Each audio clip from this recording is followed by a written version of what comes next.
Hey scholars, today we're going to be looking at our lesson, ELA lesson 1 for week 23. Wow, we're getting far along.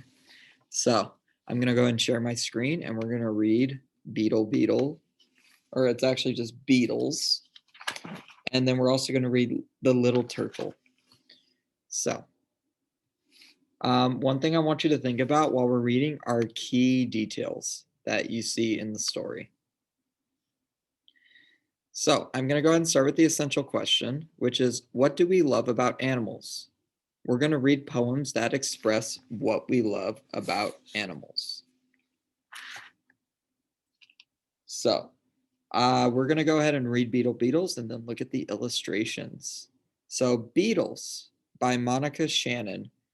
Beetles must use polish.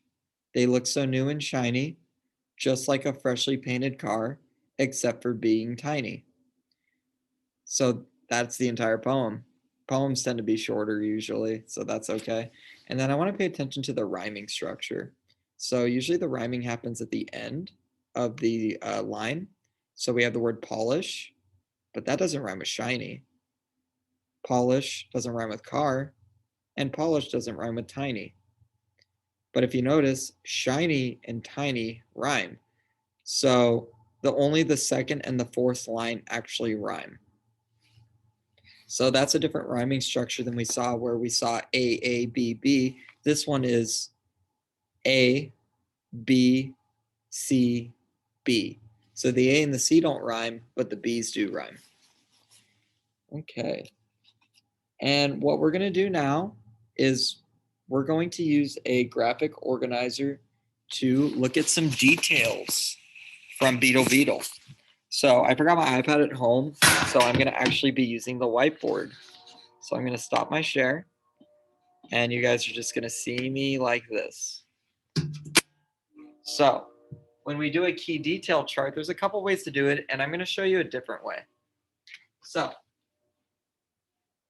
we can draw 3 squares, and then we title our top. So our top is going to be Beetles. And our goal is to find 3 key details of beetles. So I'm going to go back to the story, and we're going to find some key details. So beetles must use polish. They look so new and shiny, just like a freshly painted car, except for being tiny. So I noticed a couple things in here. And I know you're not going to be able to see the board right now because I have it on the page, but I think you need to see the reading.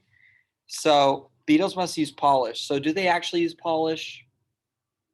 No, probably not. But they look new and shiny. So if you look at their shells, they look new and shiny. So we could say that beetles are shiny. That could be our first key detail. Beetles are shiny. I don't know why I always think there's an E, but there's not. All right. And another key detail we can see is just they look just like a freshly painted car, except for being tiny. So beetles are also tiny.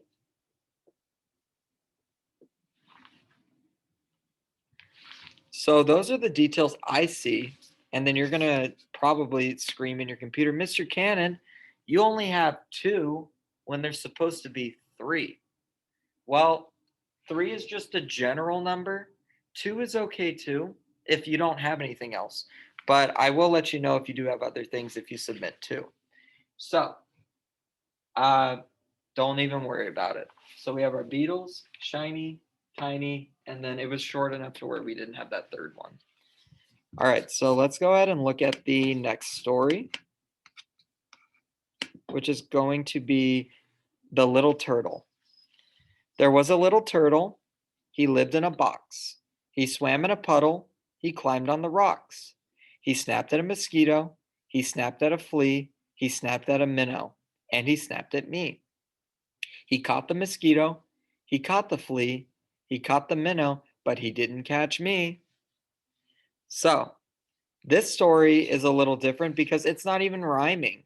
what it's doing is it's having the same type of word as the second word of each sentence. So look, he lived, he swam, he climbed, he snapped, he snapped, he snapped, he snapped, he caught, he caught, he caught. So you notice that instead of rhyming, we're using action words and almost the same action words every time. So we're going to go ahead and we're going to do our key detail chart like we did with beetles, except this is going to be with turtles. And this one is definitely long enough to where you're going to be able to see multiple details. So more than two. So we're going to try to get three. So the first thing I'm going to do, I'm going to title it The Little Turtle. And we need to find three key details about this little turtle. So I'm going to share my screen again, and we'll go ahead and look for some key details. So I want one from each section, okay? So key detail 1 will come from this section, key detail 2 will come from this section, and key detail 3 will come from this section. So I'm going to do key detail 1 right now. So there was a little turtle. He lived in a box.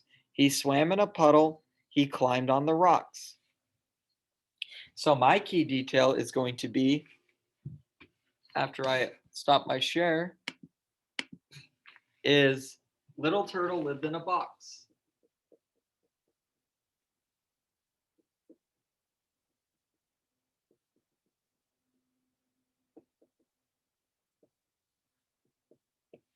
Little turtle lived in a box. All right, cool. I got one. Now let's go ahead and look at the next stanza. He stanzas the lines. So like you see how there's a page break? That would be our stanza. He snapped at a mosquito. He snapped at a flea. He snapped at a minnow, and he snapped at me. So this time, I'm not going to use a specific one. I'm just going to say little turtle likes to snap because he snaps at everything.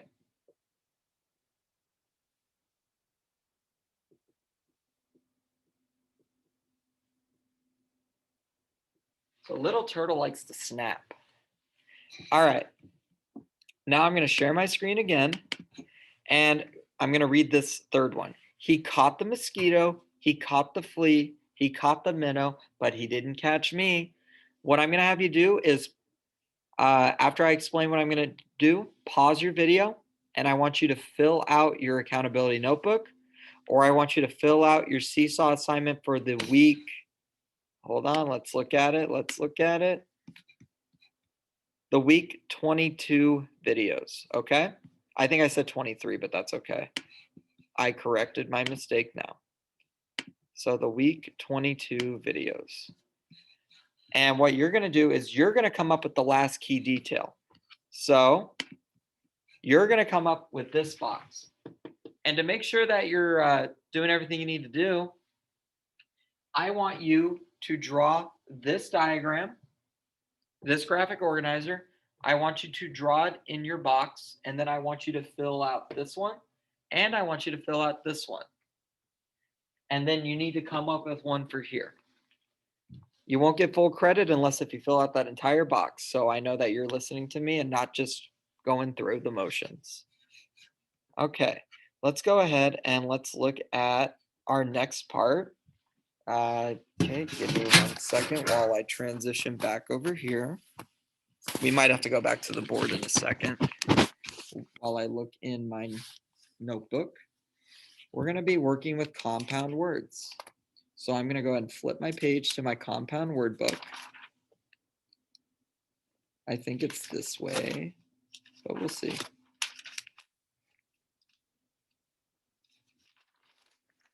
Compound words, perfect. Okay. So I actually do need to go back to the board because I don't have the iPad, unfortunately. But oops, that's okay. Sorry about the noise. I know that's going to be painful in your ears. Okay. There we go. And I'm going to put this right here. That way I have it. All right. So I'm going to give you a word, backbone. I'm going to write it up here after I erase this stuff because we don't need it anymore. Okay. All right. So we have backbone.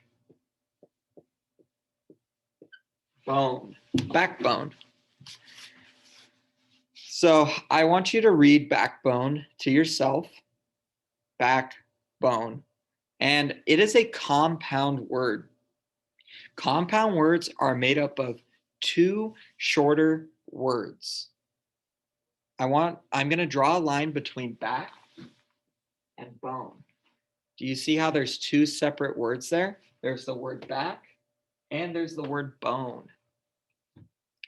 So you can figure out the meaning of a compound word by identifying the two smaller words. So maybe you don't know what backbone means, but do you know what back means? Well, back's like your back, right? And then what is bone? Well, bone is stuff in our body. So a backbone is your back, but the bone in your back. So that could help you figure out words. All right. I'm going to put 3 words up here, and 2 of them we're going to figure out together, and then one of them I want you to think of in your head, and you're not going to have to write that one down. So we have the word sandbox. You have the word bathtub. I know you can't see it yet because my back's in the way, but I suck at writing side to side, so we'll be okay.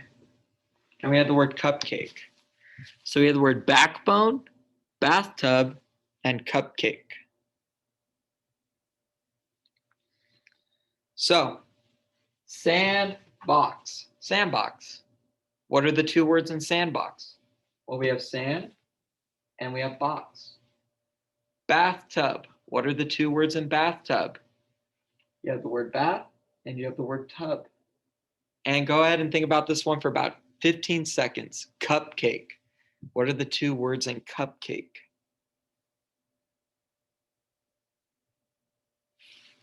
And while you do that, I'll flip to my next page. Be efficient with my time.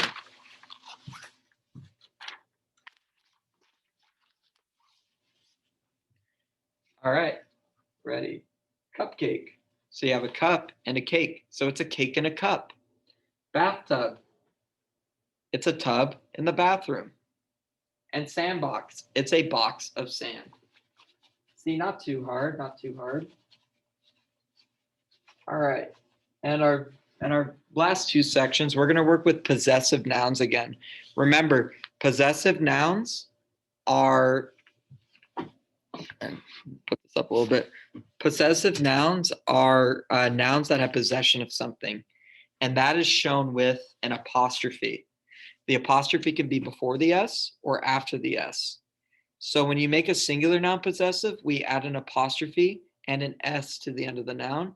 And to make the plural noun possessive, we add an apostrophe after the final S. And to make a plural noun that does not have an S possessive, we add an apostrophe and an S at the end. So we have some examples here.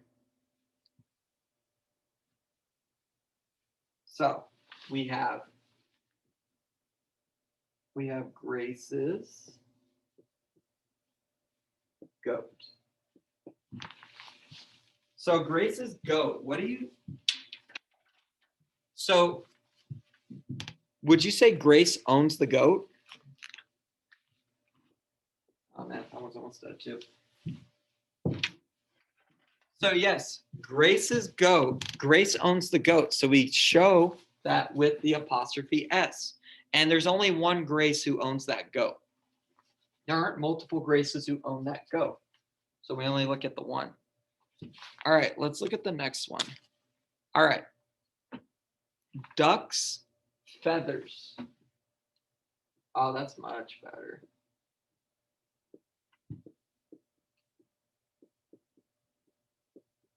All right. How many ducks do we have? Do we have one or do we have many ducks? Well, if you look, the apostrophe is after the S So we have many ducks. Ducks' feathers. So there could be one duck. I mean, there could be two ducks. There could be a million ducks. The number doesn't matter as long as it's more than one. All right. And then the last one, this one's going to be a little weird. Here is a word we have that is plural. So children is a plural noun. And since children is a plural noun, we shouldn't add an S to it, right? We don't say children's. We actually do in one instance. Instance means one time. And this is when we're talking about possession. So if we're talking about many children's toys, we will actually put the apostrophe before the S, even though it's plural. So this is a special case scenario with only plural nouns that do not end with S. So for example, if I have the word ducks and it's duck's feathers and we're talking about multiple ducks, then I need the apostrophe after. But for children, since it's already plural without an S, we put the apostrophe S. All right.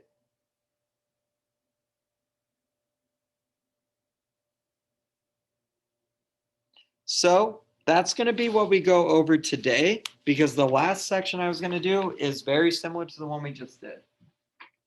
So as always, I wish you a great day, and I will see you on whatever day I see you. See you later. Bye.